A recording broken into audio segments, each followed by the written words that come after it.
Welcome to the Canadian Blind Hockey Podcast.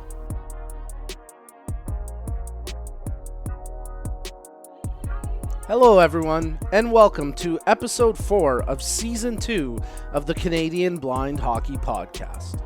I'm your host, Nico Cardarelli. We hope you enjoyed episode 3, as it was really fun catching up with Oliver Pye from the Nova Scotia Sea Kings and learning more about the position of goaltending in blind hockey. As a fellow goalie, it's always fun catching up with other keepers of the crease. This episode, we're going to travel all the way to the West Coast from the Vancouver Eclipse as we chat with Canadian National Blind Hockey Team member number 87, Scott Roberts. The Canadian Blind Hockey Podcast is part of our Blind Hockey at Home programming. We're always looking for new and exciting ways to keep the community active during this time where we can't be on the ice together. If you have some ideas for blind hockey virtual programs that you would like us to explore, please send them our way. And hey, don't forget to check us out across our social media platforms. And now you can download the Canadian Blind Hockey Podcast on Apple Music, Spotify, and Google Play.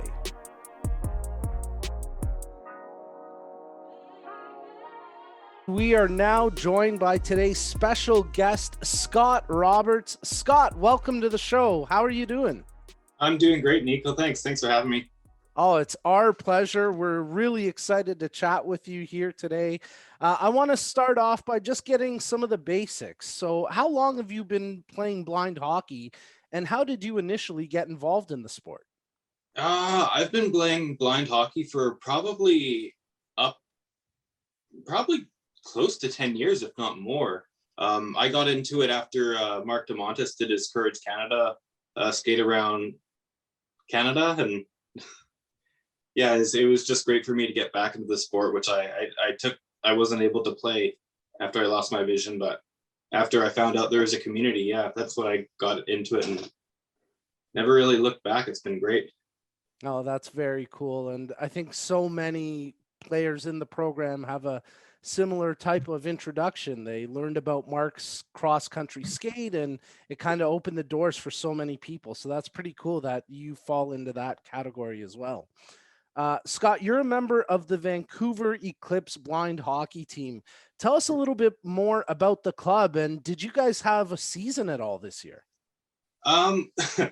Yeah, I mean, the club's great. It's a great group of guys and girls. My girlfriend plays on the Eclipse as well, and I've been actually regrettably really busy with school. I just finished getting my Bachelor of Education, and I couldn't really miss any classes. Our skate time's Friday afternoon, and that conflicts with my school time, but I graduated in November and I was able to make it out to the next week's skate. Unfortunately, that was the last one for the season. So yeah, I got one skate in about a year with the team, but yeah, it's a great group of people, really supportive, a lot of fun, fast paced, and I've met a lot of really great friends through the team. Oh, that's really cool. And congratulations on your success at school. We'll dive a little more into that later in the interview, because I do want to ask you about your experiences there with your post-secondary education. But first, let's talk a little bit more about what you've done within the sport of blind hockey. And you were named to the first ever Canadian National Blind Hockey Team. Can you take us back to that moment when you found out and the feeling you had when you were named to the squad? Oh, I was overwhelmed. I was grateful. It's Luca kind of took me aside and said that I was going to be named on the team, and got the phone call. And it's just these are people that I've met on the tournament, the national tournament in Toronto, and guys that I hang out with and guys that I get really close to, and it's almost like a club now, right? So it's it was really special. I mean, speaking of special experiences, as part of the Canadian National Blind Hockey Team, you competed in Pittsburgh and Ottawa, and the two grueling training camps in between. So what are some of your favorite memories of being a member of the Canadian national blind hockey team? Well, in Pittsburgh, just stepping onto the ice for that first game, that was incredible. It's something I won't forget. And Ottawa was awesome. I mean, we had a lot more camaraderie in Ottawa. I think we got out, we saw the Parliament buildings. It was right around Remembrance Day, so that was really special. And, you kind of mentioned that experience in Pittsburgh, the first ever international blind ice hockey series, Team Canada taking on Team USA. It was quite a journey. And then that moment where you guys are receiving the gold medals around your neck. What was that like for you? It was surreal, really. It was like a dream come true. It like you can't really describe the feeling when you get that medal around your neck, or when you score a goal, or on the ice for a goal, or I mean, just playing against Team USA. It's always intense, and it's always something really memorable, really special. Did you ever think you'd have the opportunity to represent your country on the national stage like that?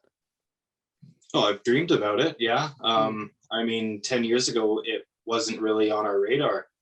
Um, and of course, every kid grows up wanting to play hockey in Canada, right? So, yeah. Well, very cool stuff for sure. What are some of the lessons that you have learned in being part of not only the national program, but with the Vancouver Eclipse and playing such a tightly knit team sport like blind hockey? Well, I mean, it's a team sport, right? So everybody has to help each other and bring each other up a level, right? I think that that's one thing everybody really encourages on the national team, and in Vancouver too, is everyone's there to help each other and help each other progress, and not only on the ice but off the ice too. It's really important to be there because a lot of people are going through hard times, and it's nice to have that network of people that have the shared love of a sport like hockey, which you really feel good when you grow as a person, and when you get better on the ice too. That feels incredible, and everybody helps each other. Well, that's pretty special for sure. I want to switch gears a little bit here because you mentioned that you recently graduated with your Bachelor's of Education. And again, congratulations. That's a tremendous accomplishment. But what's next for you professionally? I'm looking for a job right now.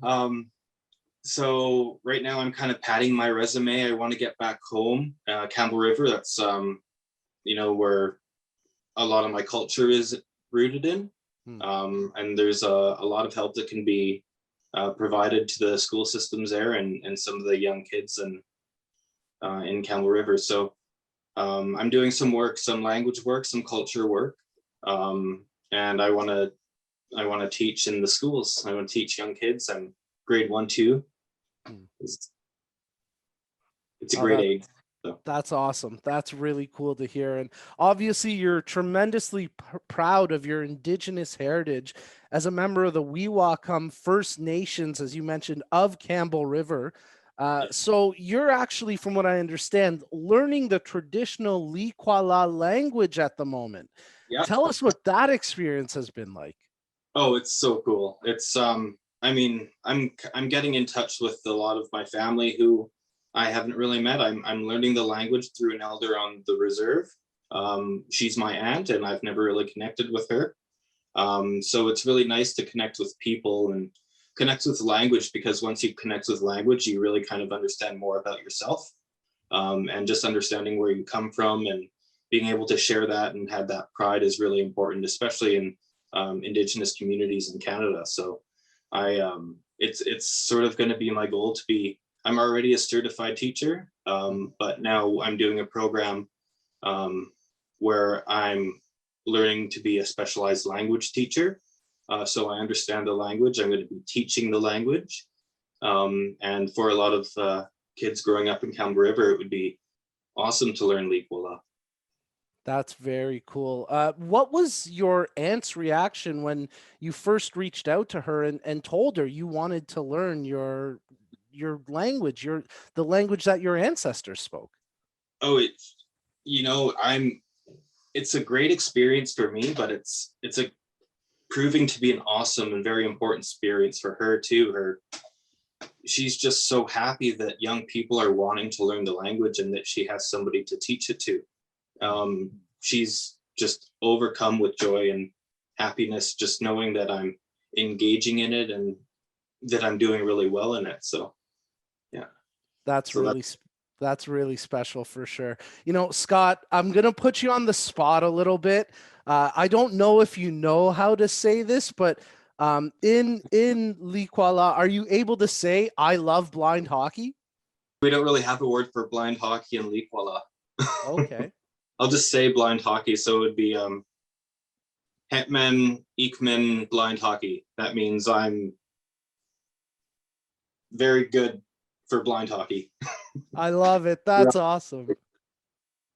That's great. Thank you so much for doing that. We really appreciate that. And that's a really cool journey that you're embarking on. So we want to congratulate you on that as well. You know, we've seen over the last year in society in general, and specifically within the hockey community, the need to go above and beyond to promote inclusion.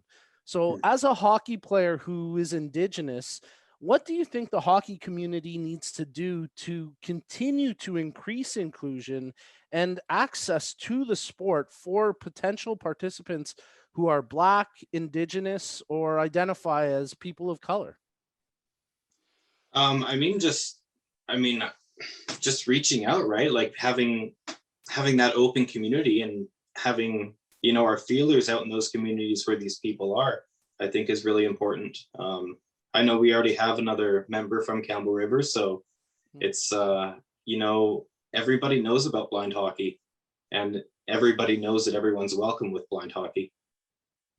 Yeah, definitely. I think that's a overall feeling once you get into the sport. There's just this overwhelming sense of you belong here, you're welcome, and it doesn't matter what your background is or where you come from or what language you speak. There's a spot for you in the game. So that's really cool. You know, this is a really important conversation that we're having, and I want to thank you for being so open and willing to talk on this. But I gotta ask you because I hear you're also working on a children's book. Man, you've been a busy guy lately. So tell Yeah, us a little bit about that project. I was it was part of my it was part of my program at UBC for my certificate, my Bachelor of Education. Mm-hmm. So there's different components to the degree. One of them is called a community field experience.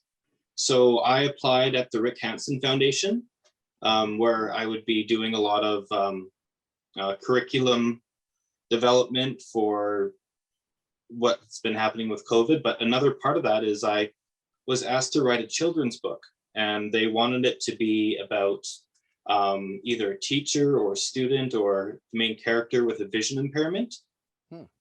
So I kind of drew on my experiences growing up on the West Coast, and I wrote a book about a character named Aubrey, who was going through progressive vision loss, similar to myself.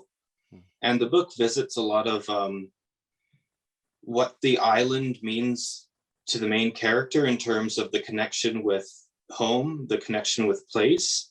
And what is really cool about the book is every time Aubrey revisits the island, and as Aubrey's vision gets worse, Aubrey experiences the island in a different way. So there's different senses and different connections that Aubrey makes. And it isn't so much focused on vision, but more of losing something. There's always that thing that Aubrey can return to. And it's, you know, I have my manuscript written. It hasn't been published, but I want to take that one step further, and I want to translate that to Likwala and have sort of, it's all about inclusion, right? Even the main character Aubrey it's the way that I wrote it. It's Aubrey is gender non-binary specific in the book, so that we don't have that lack of representation for any of the readers. And it also expresses more that it isn't really about race or gender. Everything is just, it's more preaching equality. So there's a lot of different layers, and when I introduced this component of the First Nations language, it's just kind of promoting inclusion, which is really something I'm a big supporter of, is just diversity, inclusion, and social justice. So it's kind of all wrapped up into a short little narrative, which is just kind of encompasses what it means to be growing up on the West Coast. Wow, that's it blows me away to hear you describe that, and I'm sure that it's just a matter of time until a publisher picks it up, and this I think could be something huge for you. So congratulations on that. That's really exciting to hear, and we'll definitely keep tabs on that because that's truly an amazing initiative that you're taking there with that children's book. Thank you. Thank you. Of course. Now, I want to switch back a little bit specifically to blind hockey because you mentioned that you've been in the game now for essentially a decade, 10 years. So, and you've participated in all sorts of events, whether it's the regional camps and tournaments, national tournaments, international play with the Canadian national blind hockey team. So I want to know, what are your top 3 favorite memories in your blind hockey career? Oh, that's a tough one. We have so much fun at the camp in Fortius. Hmm. And I can't really specifically talk to one instance over another, but just the whole experience of meeting people from around the world, playing hockey, hanging out, eating together. I mean, that's got to be up there. Traveling, I've never really traveled like I have once I've been part of the blind hockey community. Been across Canada, been to the States. I mean, places I would never go if I wasn't part of this community. So I love the traveling. I love the camaraderie that we meet at the. Oh, this is a tough one, Nico. Man. What else? I mean, like, what else is there to love? I mean, you got hockey, you got friends, you got. Maybe I'll suggest one in winning both in Pittsburgh and in Ottawa. I got to think that was pretty cool. Oh, of course. Yeah. No, yeah, that's always special. But I mean, honestly, a lot of, my fondness for the blind hockey community, it extends more than just winning a gold medal and representing Canada. That's everybody's dream, but really there's a lot more to it that makes me happy. For sure. And I totally agree when you mention that camaraderie, especially with the camps there. Like you said, you're rooming with your teammates, you're all eating together. It's got a real professional training camp feel to it. And for all the people behind the scenes to pull that off, it's definitely a special and, as you said, a very memorable experience. And I know we're all looking forward to when we can have those type of events again. All right. So before we wrap things up, and again, we're chatting with Scott Roberts from the Vancouver Eclipse and the Canadian National Blind Hockey Team. Scott, I want to have some real fun with you here. As everyone knows that sound, it's time for our rapid fire segment. So, Scott, I know you're wearing your Canadian National Blind Hockey jersey. We see the beautiful front, but tell us, what number do you wear on the back? 87. And any particular reason why? It was the year I was born. I like that. That's a good answer. What is your favorite pregame meal? Nuts and cheese and berries. Very healthy. Okay.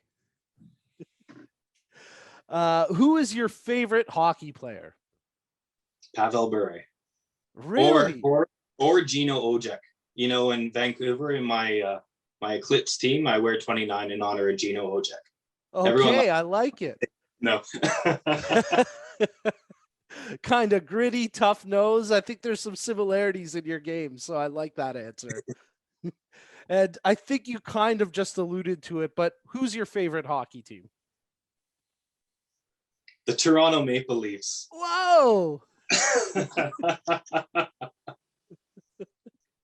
should have worn that Maple Leafs jersey. So growing up in the West Coast, how is it that you became a Leafs fan over the Canucks? My dad was a Leafs fan, so I guess I just kind of followed in his footsteps. Awesome. Love it.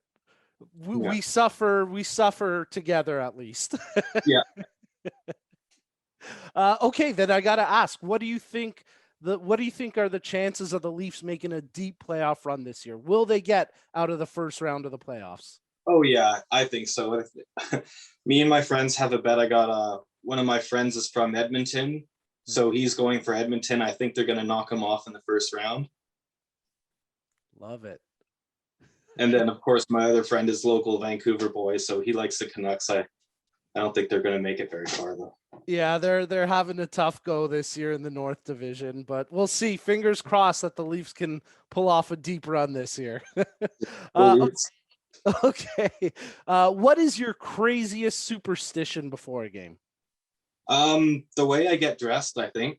I mean, the typical hockey player, I guess, would go jock, shin pads, pants, skates. I go straight from jock to skates. So That's an interesting one. I can't say I've ever heard that order before. Yeah, well, it's something I've just always done because when I was younger, it was easier for me to tie my skates on without my gear. And I had a few good years that way, so I just always went right to getting the skates on. I guess you can never be, yeah. Well, whatever's working for you, you keep it going for sure. Okay, who is the funniest teammate on the Canadian national blind hockey team? Oh, I think Mark DeMontes has some pretty good ones. Yeah, he makes me laugh when I get together with him. Interesting. All right. Do you have a favorite movie? I like Adam Sandler movies. Yeah. Yes. Any particular Adam Sandler one? No, they're all pretty interchangeable. I just kind of like the light comedy sometimes. I hear you. I hear you. As a Happy Gilmore fan, I can appreciate that for sure. Okay, I gotta ask you this, and it may sound a little weird, but why are your socks always falling down? Uh, you mean when I play hockey? Yes. I guess. Well, I don't tape the top, and I don't put sock tape on, and once you get those legs pumping, I guess gravity is just inevitable. Well, that's a logical answer, at least.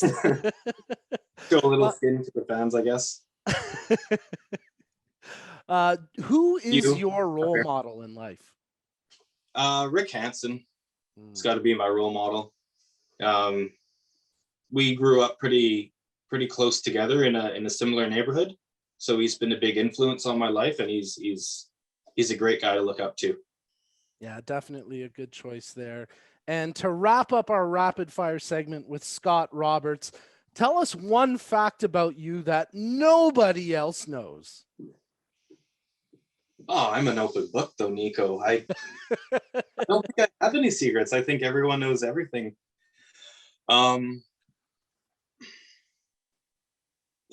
Geez, that's a good one. I don't know.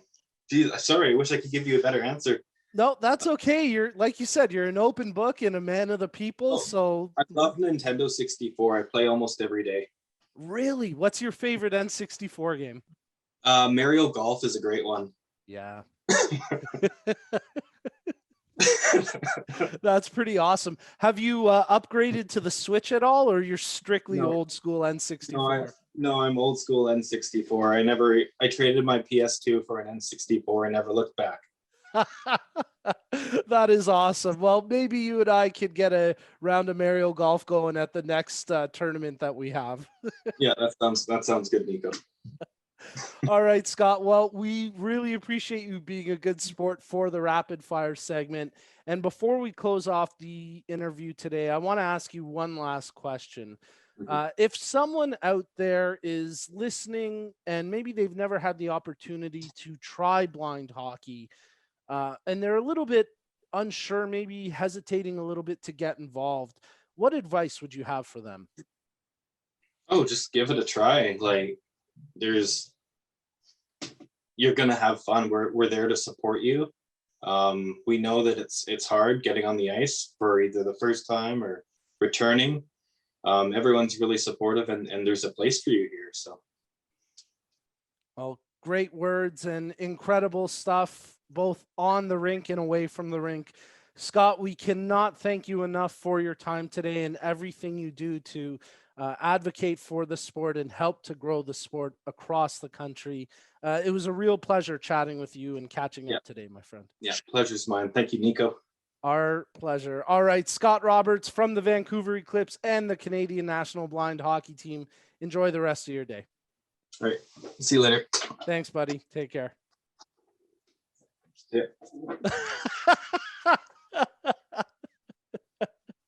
We want to thank everyone for tuning in, and a special thank you to Scott Roberts from the Vancouver Eclipse and the Canadian National Blind Hockey Team for joining us here on the Canadian Blind Hockey Podcast. Hey, remember, you can follow Canadian Blind Hockey across our social media channels and send us your emails with suggestions to info@blindicehockey.com, as we love to hear from our community. Our next episode drops April 8th, so stay tuned and stay safe.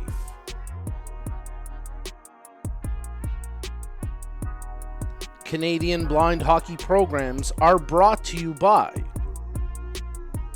our presenting partner, AMI, our national program partner, CNIB Foundation, and national partners, Daniel Family Foundation, Electra Health,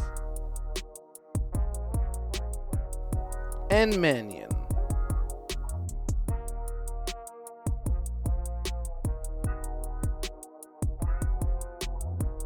The Canadian Blind Hockey Podcast is produced by Parasport TV.